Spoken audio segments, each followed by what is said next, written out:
Salut chers élèves, dans cette vidéo on va travailler sur l'étude des fonctions numériques. On va commencer par la première fonction définie par f de x égale à x à la puissance 3 moins 3x plus 2. Alors en général, lorsqu'on veut étudier une fonction, on a des étapes à suivre.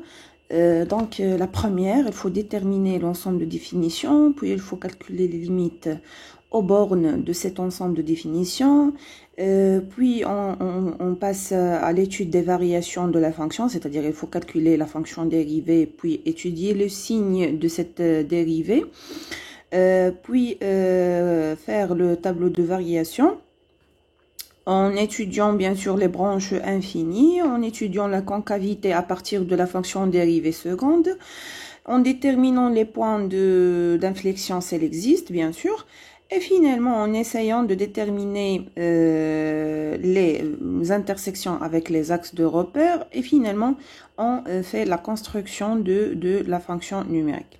Alors en commençant par notre fonction, alors la première question, il faut déterminer d de f. Alors bien sûr, c'est une fonction polynomiale.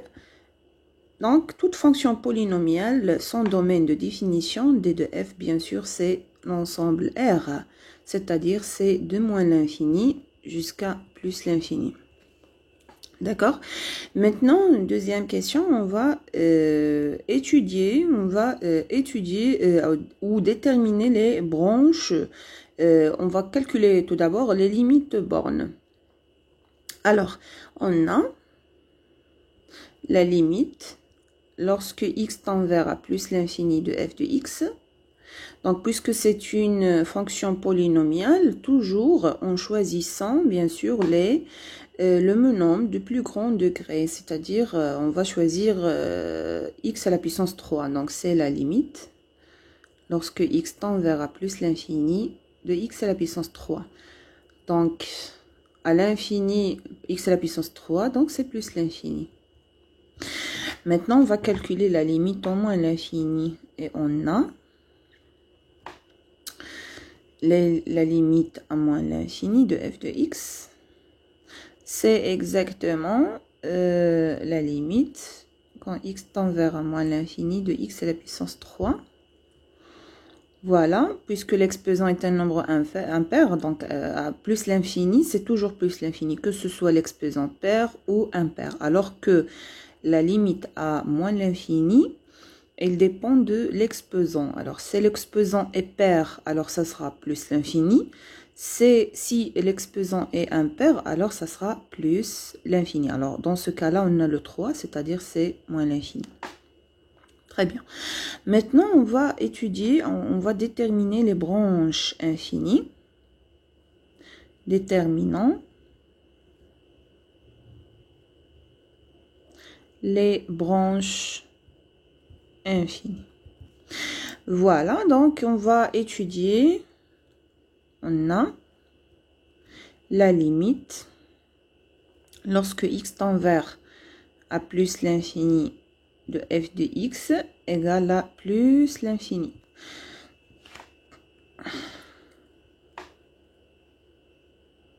Donc, on va calculer la limite lorsque x tend vers a plus l'infini de f de x par x. Voilà. Donc, c'est la limite lorsque x tend vers a plus l'infini. Donc, la fonction, on va la remplacer par sa formule. C'est x à la puissance 3 moins 3x plus 2 divisé par x. Alors, lorsqu'on divise par x, on remarque que notre fonction est une fonction rationnelle. Donc, en choisissant les monombres de plus grand degré dans le dénominateur et le numérateur, c'est-à-dire c'est x à la puissance 3 par x. En simplifiant, donc plus l'infini, donc ce qui nous donne x au carré. Alors la limite de x au carré en plus l'infini, c'est plus l'infini. Voilà. Alors comme vous voyez, on a calculé la limite de f de x par x et on a obtenu c'est plus l'infini. Alors qu'est-ce qu'on déduit? On déduit que donc C de f admet une branche parabolique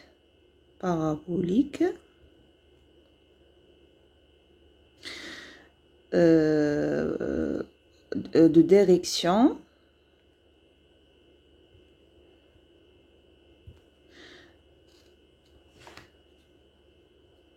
l'axe OY ou dirigée vers l'axe des ordonnées, c'est l'axe OY. D'accord? C'est-à-dire lorsqu'on va faire la construction graphique, alors plus que x prend des valeurs plus en plus grandes, plus que la courbe prend la forme d'une branche parabolique dirigée vers l'axe des ordonnées. Voilà. Elle va être de cette forme-là. D'accord? Très bien. Alors, si on va faire la même chose au voisinage de moins l'infini, qu'est-ce qu'on aura? Donc, on a la limite, lorsque x tend vers un moins l'infini de f de x, c'est moins l'infini. Voilà. Donc, on va maintenant calculer la limite lorsque x tend vers un moins l'infini de f de x par x. De la même manière, après toutes ces simplifications-là, on va suivre les mêmes étapes. On aura finalement, c'est la limite de x au carré.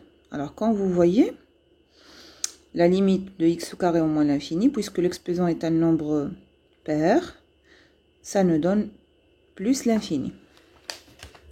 Alors, de même, on déduit que C de f admet aussi une branche parabolique dirigée vers l'axe des abscisses, des ordonnées, pardon.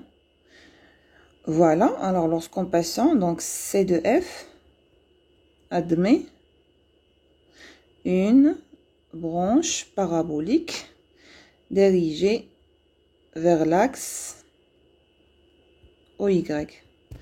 Voilà, c'est-à-dire, voilà, plus que x prend des valeurs plus en plus petites, au voisinage de moins l'infini, alors la courbe ou les images vont être dirigées comme branche parabolique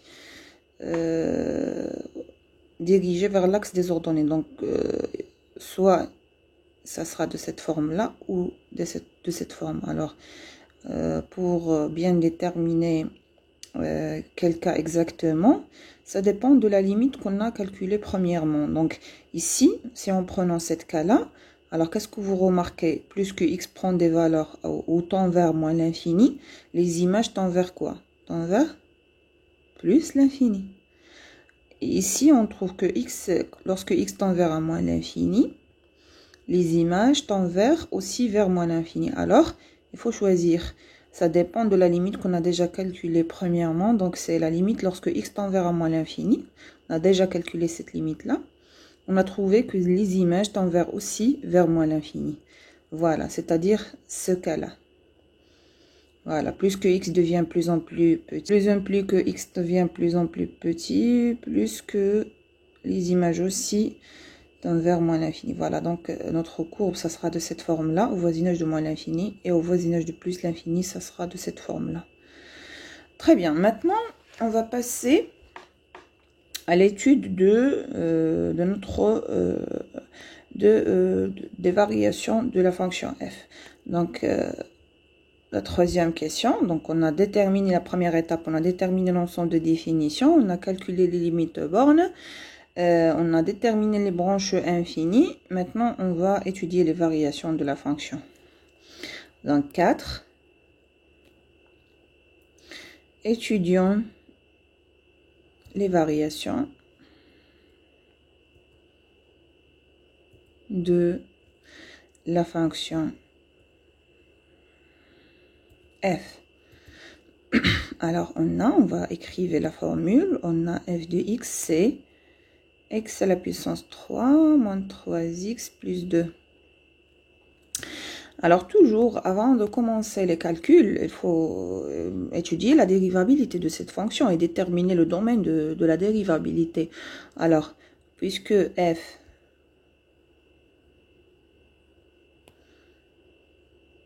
est une fonction polynomiale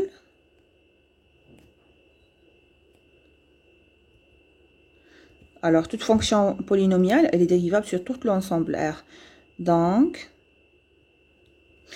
elle est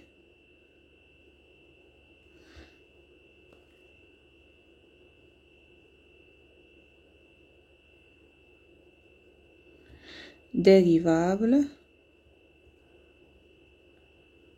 sur R. Voilà. Donc quel que soit X appartienne à R, on a f' de X égale. Donc, on va dériver cette fonction-là. Plus 2. Alors, notre fonction, c'est la somme. Donc, la dérivée de la somme, c'est la somme des dérivées.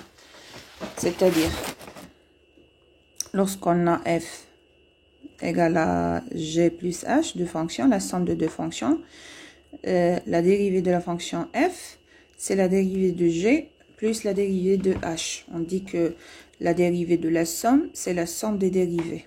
D'accord? Donc, on va appliquer ça dans notre fonction. Donc, on va dériver chaque terme. La dérivée de x à la puissance 3, c'est combien? C'est 3 fois x au carré. Voilà. La dérivée de moins 3x, c'est juste moins 3.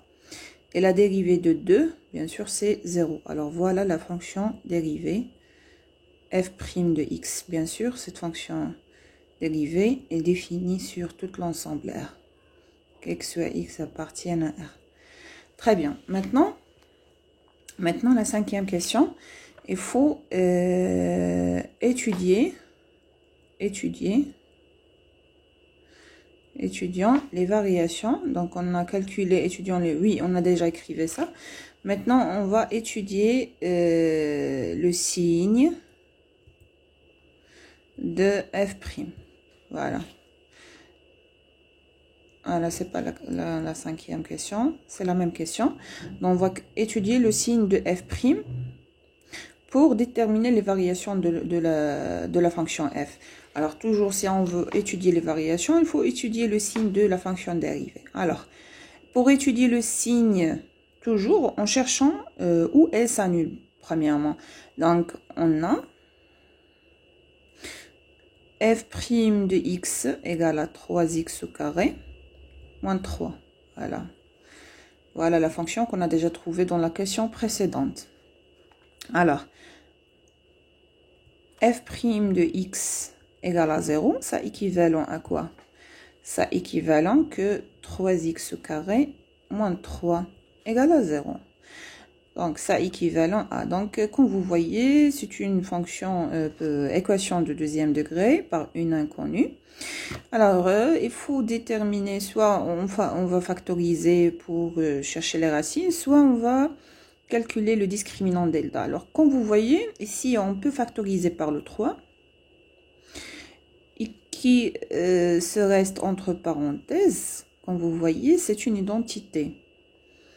Alors, on peut même factoriser ce qui nous reste. Alors, c'est x moins 1 fois x plus 1. Voilà. Donc, x au carré moins 1, comme on rappelle, x au carré moins 1, c'est quoi? C'est x au carré moins 1 au carré. Donc, c'est de la forme, de l'identité remarquable a au carré moins b au carré. Sa factorisation, c'est a moins b fois a plus b. Donc, c'est x moins 1 fois x plus 1. D'accord? Donc, en continuant, voilà. Donc, un produit qui est nul, ça signifie quoi? Ça signifie que l'un de ces facteurs est nul. Donc, ici, on a trois facteurs 3, et x moins 1, x plus 1. Et sur le 3, c'est un nombre réel qui est bien défini. Il ne peut pas être égal à 3. C'est différent de... il ne peut pas être 0. Donc, 3, bien sûr, c'est différent de 0. Alors, ça signifie quoi? Ça signifie que x moins 1 égale à 0 ou x plus 1 égale à 0. Donc, on a trouvé les racines, c'est-à-dire x égale à 1 ou x égale à moins 1. Voilà. Donc, la fonction dérivée s'annule en ces deux valeurs-là. Alors, on va dresser le tableau de variation ou le tableau de signes de la fonction dérivée. Et à partir du tableau de signes, on va déduire les variations, bien sûr. Alors, bien sûr, pour le x, l'ensemble de définition de x, il est défini de moins l'infini jusqu'à plus l'infini. Voilà. Et pour la fonction dérivée f', elle admet deux racines, c'est-à-dire moins 1 et 1. Ces deux racines qu'on a déterminées. Voilà. Maintenant, on va étudier le signe de cette fonction dérivée. Alors, comme vous voyez, c'est 3x au carré moins 3. Donc, c'est de la forme d'un trinôme. Alors, le signe d'un trinôme. Pour étudier le signe d'un trinôme, voilà, en cherchant tout d'abord les racines. Voilà les racines. Et on va mettre les signes. Alors, à l'extérieur des intervalles des racines, on met le signe de 1. Alors, comme vous voyez, le a, c'est 3, est un nombre positif, donc on va mettre plus. Et à l'intérieur des intervalles des racines, on va mettre le signe de moins 1, c'est-à-dire le moins. Voilà.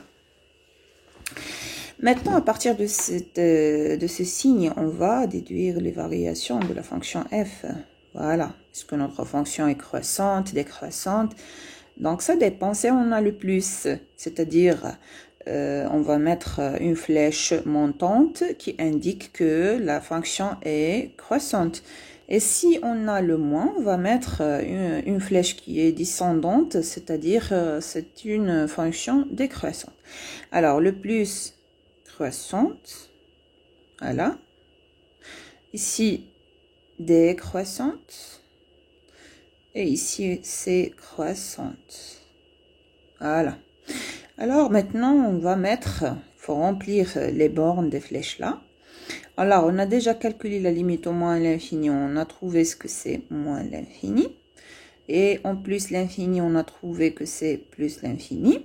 Maintenant, il faut calculer les images.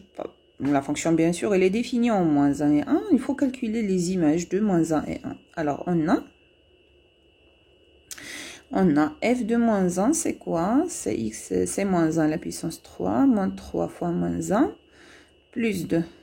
On a remplacé le x par moins 1 dans la formule de la fonction. Alors, moins 1 à la puissance 3, c'est moins 1. Le moins avec le moins, ça sera plus 3, plus 2. Voilà, qui nous donne 5 moins 1, c'est 4. Alors, f de moins 1, c'est 4. F de moins 1, c'est 4. Voilà. Maintenant, on va calculer f de 1. Alors, f de 1, c'est 1 à la puissance 3, moins 3 fois 1, plus 2. Voilà, qui nous donne le 1 moins 3 plus 2, qui nous donne 3 moins 3, c'est 0. Donc, f de 1, c'est 0. Voilà. Alors, comme vous voyez, voilà le tableau de variation de notre fonction f. Donc, c'est clair que la fonction est croissante dans l'intervalle moins l'infini moins 1, puis elle est décroissante dans l'intervalle moins 1 et 1, puis ça sera croissante dans l'intervalle 1 plus l'infini. Très bien. Maintenant, on va continuer. Maintenant, on va étudier la concavité de la fonction, de la concavité de la courbe C de f. D'accord? Voilà, maintenant on va passer à la cinquième question. Cinquième question. Étudions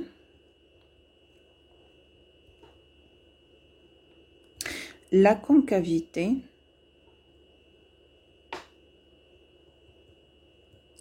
de C de f.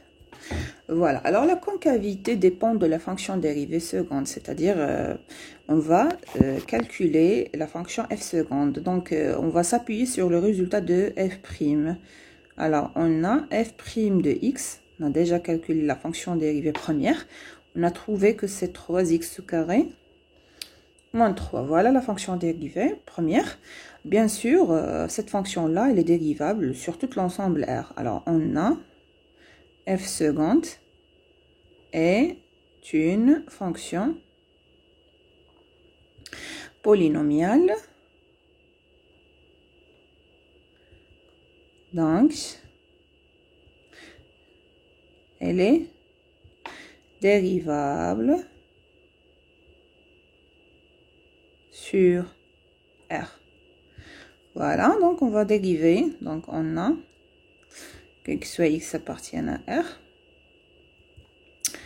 F seconde de x, la dérivée seconde, c'est la dérivée de 3x au carré moins 3. On va dériver ce terme-là qui nous donne. Alors on va dériver terme par terme. Alors la dérivée de 3x au carré, c'est combien? On va multiplier le 2 par 3, c'est 6. Et on va diminuer l'exposant par 1 degré, c'est qui devient x à la puissance 1, c'est x.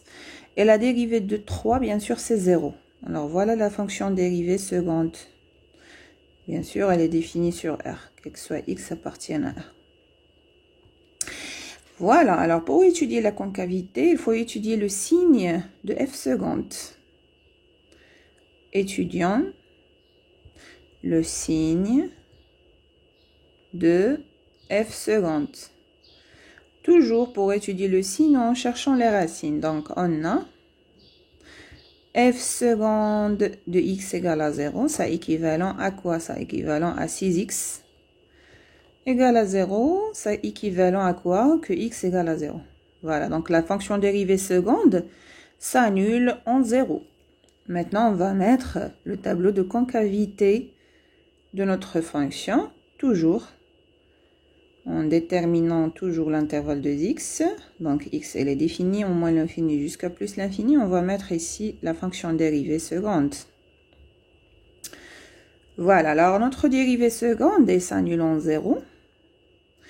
Maintenant, il faut étudier le signe. Alors, bien sûr, 6x. Alors, x, elle change de signe en 0. Alors, à droite, on va mettre le signe de A, c'est-à-dire c'est plus. On a le 6. Et à gauche, le signe de moins 1, c'est moins. Parce que c'est un binôme. Lorsqu'on a un binôme, on met à droite le signe de A et à gauche des racines, on met le signe de moins 1. Voilà. Alors, ça signifie quoi? Alors, le signe de f seconde, il ne détermine quoi? Il ne détermine la concavité. Donc, la concavité de C de f. Alors, qu'est-ce qu'on sait? On sait que lorsqu'on a le plus, il signifie quoi? Il signifie que C de f, elle est comment? Elle est concave. Voilà, concave. Concave. Et lorsqu'on a le plus, ça signifie qu'elle est convexe. Il faut bien retenir ce terme. Voilà. Et on a autre chose. Alors, on sait que lorsque la fonction dérivée s'annule, la dérivée seconde s'annule en changeant de signe, ça signifie que à ce point-là, qu'est-ce qu'on a? On a un point d'inflexion. Point d'inflexion. Alors, ce point-là a pour abscisse 0. Voilà, parce que la dérivée seconde s'annule en 0. Et autre chose, c'est l'ordonnée. L'ordonnée, c'est quoi? C'est l'image de 0. Alors, lorsqu'on remplaçant dans la formule de la fonction par 0, on aura le 2. Voilà.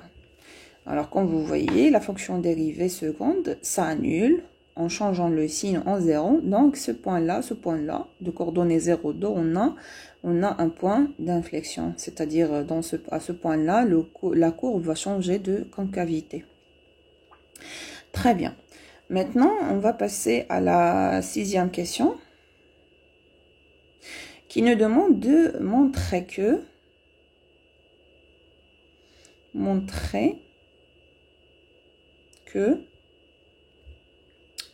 on va montrer que la fonction f de x, il admet une autre forme, c'est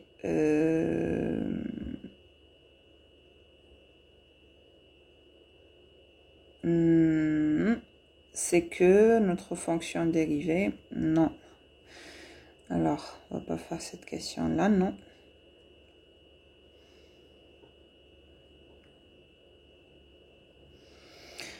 Oui, maintenant on va...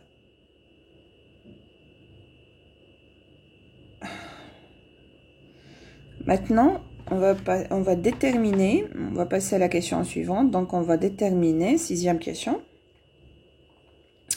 Sixième question, on va déterminer les intersections de C de F. On va déterminer les points d'intersection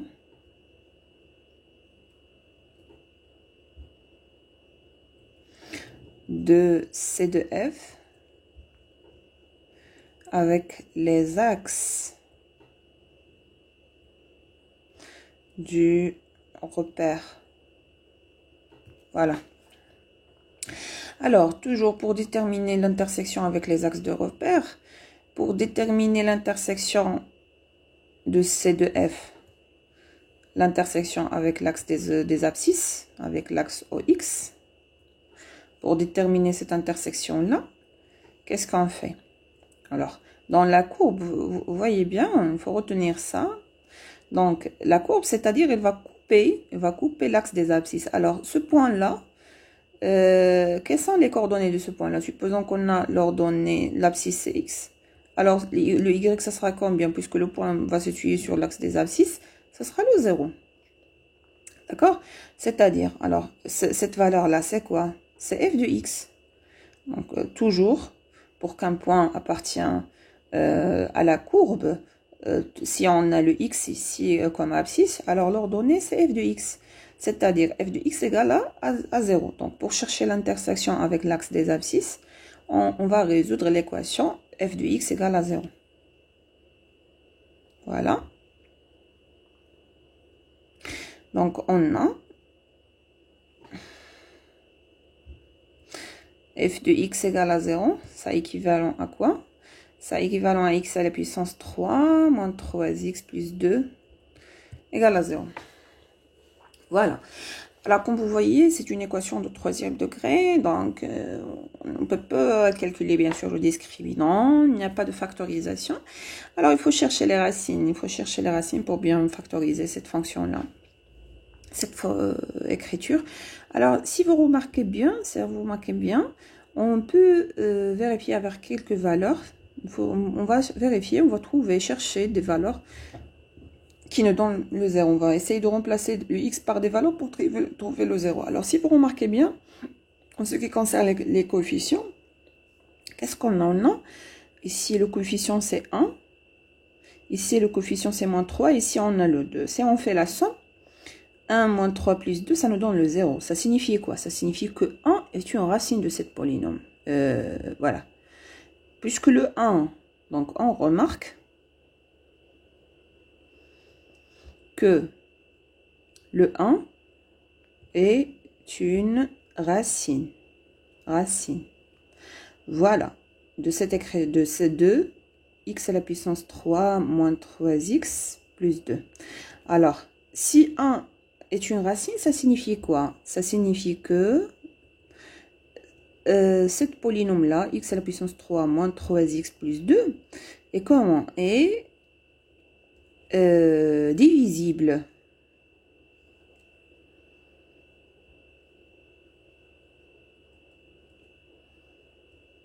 par quoi? Par x moins la racine. Alors la racine c'est 1, c'est-à-dire x moins 1. Très bien. Donc on va effectuer la division euclidienne pour arriver à factoriser cette écriture, cette polynôme-là. Donc on va faire la division euclidienne, x à la puissance 3 moins 3x plus 2. On va le diviser par la racine, par la x moins 1. Voilà. X moins 1, donc en effectuant la division euclidienne, donc x à la puissance 3 divisé par x moins 1, donc c'est x au carré. Alors x au carré fois x, c'est x à la puissance 3, donc moins x à la puissance 3. X au carré fois moins 1, c'est moins x au carré, donc on va mettre plus x au carré. Voilà, on va faire la somme, donc c'est dans 0. Ici, c'est x à la puissance 2, pardon. Alors, qu'est-ce qu'il nous reste encore? C'est 3x plus 2. Maintenant, on va essayer de chercher le facteur pour le multiplier par x pour donner le x au carré. Donc, c'est plus x. Voilà, x fois x, c'est x au carré, c'est moins x au carré. X fois moins 1, c'est moins x, donc on va mettre plus x. Voilà. Donc, on fait la somme. Combien on aura? C'est 0. Donc, moins 2x plus... Moins 3x plus x, c'est 2x. Moins 2x, pardon, plus 2.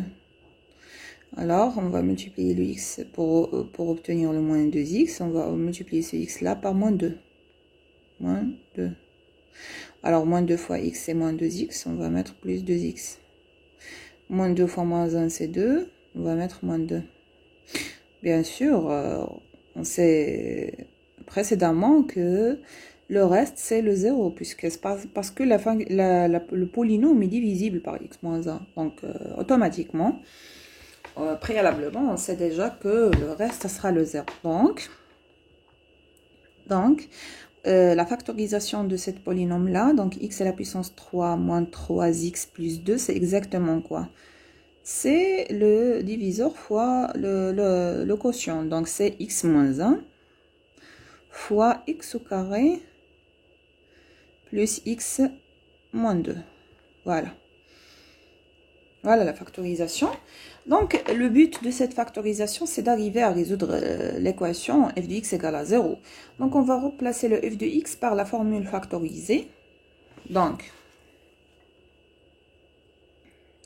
f de x égale à 0, ça équivalent que sa formule, sa deuxième formule, c'est x moins 1 fois x au carré plus x moins 2 égale à 0. Alors, un produit qui est nul, ça signifie que l'un de ces coefficients est nul. Donc, soit x moins 1 égale à 0, ou x au carré plus x moins 2 égale à 0. Donc, ça équivalent à x égale à 1, ou ici, on va chercher les racines. Pour trouver où est ça nul, on va chercher les racines. Donc, on va calculer le discriminant delta. Delta, c'est quoi? C'est b au carré moins 4ac. Alors, qui nous donne quoi? 1 moins 4 fois 1 fois moins 2, qui nous donne 1 plus 8, c'est 9. Voilà, delta, c'est 9.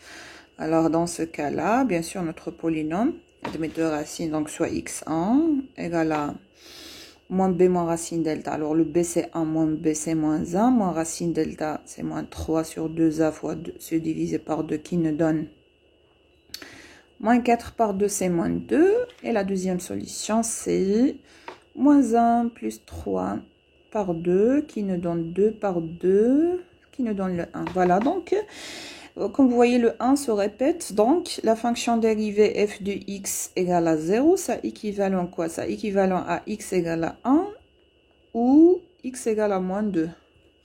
Voilà, donc graphiquement, ça signifie quoi? Ça signifie que les points d'intersection, donc C de F, elle va couper l'axe des abscisses en deux points. Quels sont quoi? Donc la première, c'est d'abscisse 1, bien sûr, l'ordonnée c'est 0. Et la deuxième, d'abscisse moins 2, et d'ordonnée c'est 0. Voilà les points d'intersection avec l'axe des abscisses. Maintenant, on va chercher... on va déterminer l'intersection avec l'axe des ordonnées. Alors, déterminant C de F inter l'axe des ordonnées. Alors, graphiquement, pour chercher ces points d'intersection, voilà, donc l'intersection de C de F avec l'axe des ordonnées, c'est-à-dire, on va chercher les points qui se trouvent dans l'axe des ordonnées. Alors, ces points-là, ayant comme abscisse combien? 0 et comme ordonnée f de x. Voilà. Et bien sûr, on va remplacer le x par 0, c'est f de 0. D'accord?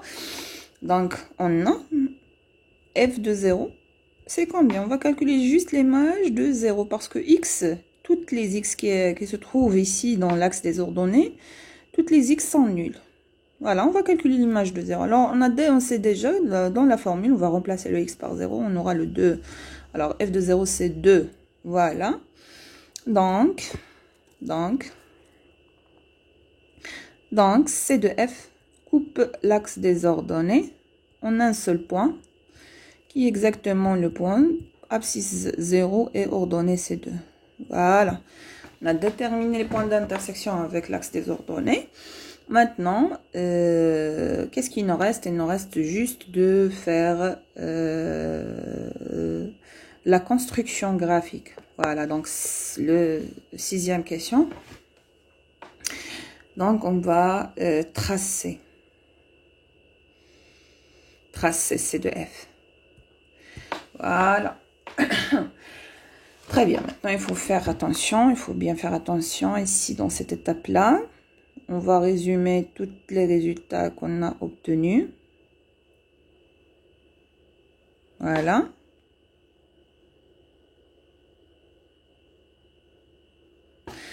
Alors,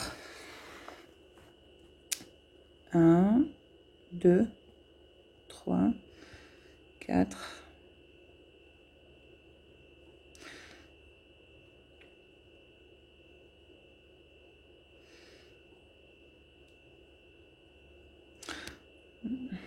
100.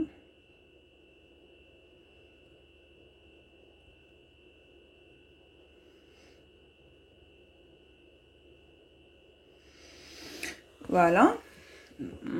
Très bien, maintenant. On va revenir à ce qu'on a déjà fait parce que c'est la conclusion. Alors, premièrement, on a déjà déterminé les branches infinies. On a dit que C de F au voisinage de plus l'infini. Admet une branche parabolique dirigée vers l'axe des ordonnées. Et de la même chose, au voisinage de moins l'infini, admet une branche parabolique dirigée vers l'axe des ordonnées. Voilà, donc notre courbe, ça sera de cette forme-là, au voisinage de plus l'infini de moins l'infini. En ce qui concerne les variations, voilà le tableau de variation. On sait que notre fonction dérivée, donc elle est positive, négative, et elle s'annule à cette valeur-là. Alors, qu'est-ce qu'on déduit? On déduit, puisqu'il change de signe et s'annule. Alors, à ce point-là, moins 1,4. Qu'est-ce qu'on a à ce point-là? On a une tangente qui est horizontale au point moins 1,4. D'accord? Et de la même manière, au point 1, 0, de coordonnées 1, 0, de même chose, on remarque que la fonction dérivée s'annule en changeant de signe, c'est-à-dire une tangente horizontale. D'accord? Donc, on va placer ces deux points sur le repère. On va tracer ces deux tangentes-là dans le repère. Alors, moins 1,4, voilà, de moins 1,4, ici, on aura une tangente horizontale. Et au point 1, 0, ici, on va changer de couleur. Voilà. Ici, on aura une tangente aussi qui est horizontale. Voilà. Quoi de plus? On a déjà déterminé les points d'intersection. On sait que notre courbe, ce sera cette forme-là, ici, de cette forme-là. Et notre fonction, on a dit qu'elle est croissante de moins l'infini jusqu'à moins 1, puis elle est décroissante dans l'intervalle moins 1 et 1, puis elle est croissante dans l'intervalle 1 plus l'infini. Donc, il est clair que ça sera de cette forme-là. Oui, mais il faut bien déterminer les points. Alors, et va, bien sûr, notre fonction, ça sera croissante, et va couper l'axe des ordonnées, des abscisses. Alors, on a déjà déterminé l'axe des abscisses, les points d'intersection avec l'axe des abscisses. On a dit que la courbe va couper l'axe des abscisses au point 1, 0 et moins 2, 0. Voilà, moins 2, 0. Il va passer par ce point-là et par le point 1, 0. 1, 0, voilà. Il va couper l'axe des abscisses à ces deux points-là. Il va couper l'axe des ordonnées à ce point-là, 0, 2. 0, 2. Voilà. Donc, il est clair que ça sera croissante. Il va passer par ce point-là, puis il va arriver à ce point. Il va changer de variation pour être décroissante et il va passer par moins 2, par le point 0,2. Puis il va arriver jusqu'à ce point-là, qu'on valeur minimale, à 1, puis il va être décroissant. Très bien. Et on a déjà étudié la concavité. Alors la concavité, voilà le tableau de concavité. On a dit que notre courbe, ça sera concave, puis convexe. Oui, et on a un point d'inflexion qui est le 0,2. Le 0,2, voilà. 0,2, c'est un point d'inflexion. Voilà, donc on va... Voilà, donc notre courbe va passer par ce point-là. Voilà. Elle va être croissante. Et elle va passer par ce point. Puis elle va être décroissante. Voilà les branches. les branches paraboliques au voisinage de plus l'infini et de moins l'infini. Voilà C de F. C'est tout pour cette fonction-là. Alors, comme vous voyez, donc pour arriver à faire la construction, il faut toujours